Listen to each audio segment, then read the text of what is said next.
What's up vlog? Welcome sa panibagong content. Andito tayo sa ating garahe ngayon kasama ang dalawa nating motor. Of course, si Alicia, ang ating dream bike na si CB650R.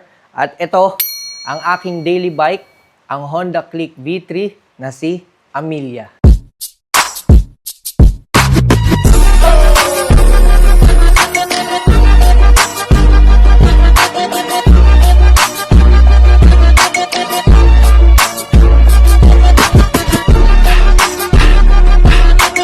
So this is Amelia, my Honda Click V3 scooter na umabot na sa 25,000 km ang tinakbo.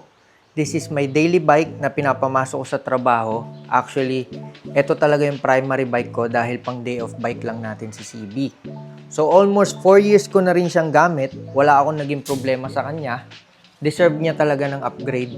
Pero bago yun, pakita ko muna sa inyo yung current condition ng motor natin. Unahin natin dito sa mags and tires natin. So nakikita nyo, sa mags natin is may bengkong na. Hindi ko na maalala kung saan na paano, pero malamang nalubak yan. Tapos yung gulong naman natin, tingnan nyo, kalbo na yung gitna.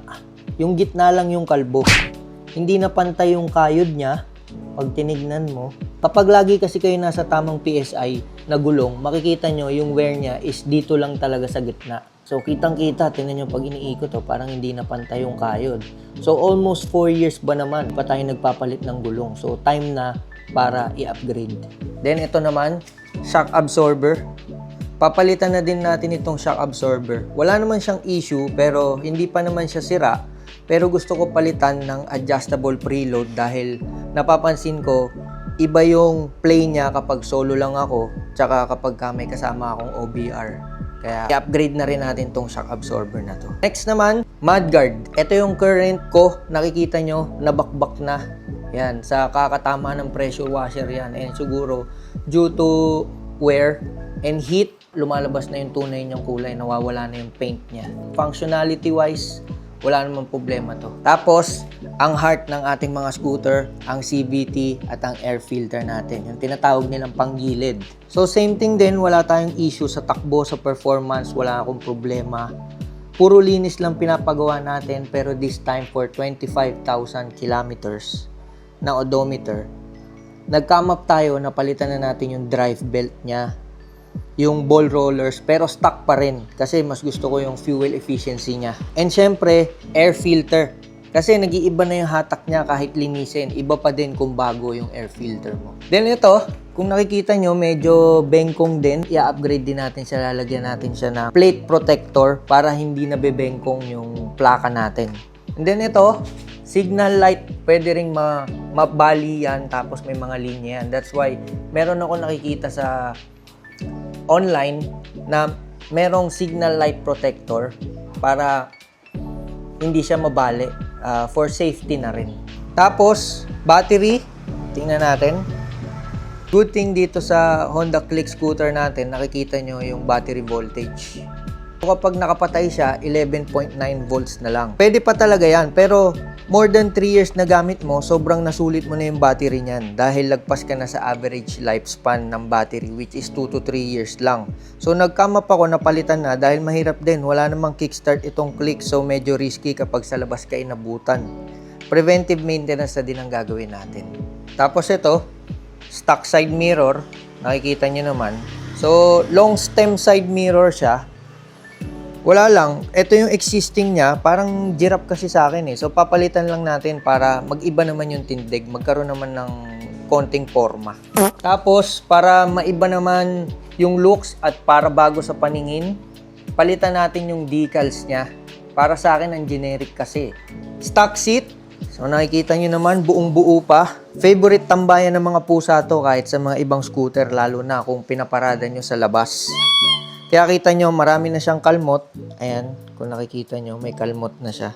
Kaya bala ko, palitan lang kahit yung cover. Nagde-decide pa ako kung anong klaseng seat ang ipapalagay natin. Then I have 45-liter smoke top box na merong Raptor na bracket. Second bracket ko na to dahil nung nalubak ako ng matindi sa multinational, nabali. Pero itong top box, wala akong masabi. Matibay. hindi naman nangangalawang at pinaka-convenient dahil marami ka talagang malalagay sa motor. Rubber matting, ewan ko kung nakikita nyo na against the light lang. Generic lang siya. Yung rubber from online, di na need yung mga may design. Baka manakaw lang as long as na nagsuserve ng purpose.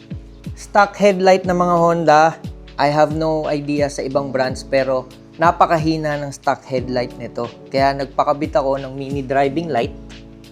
Lumina Pro B3, magkabila yan. Nakatago sa loob. Kita nyo. Tapos meron siyang domino switch. Sa damage naman sa bike, wala namang history ng bagsak ito. Minor scratches ang meron, tulad nito. Sa gugustuhan kong i-park sa lilim, sa ilalim ng puno, bumagsak yung sanga. Kaya kumayod dito. Hindi na nahabol sa scratch remover. Pero so far than that, wala nang ibang bangas to. Mga minor scratches na lang. So tapos na tayo sa current walkthrough ni Alicia. Ngayon naman ipapakita ko sa iyo yung mga ikakabit at ipapalit nating mga accessories. So tara!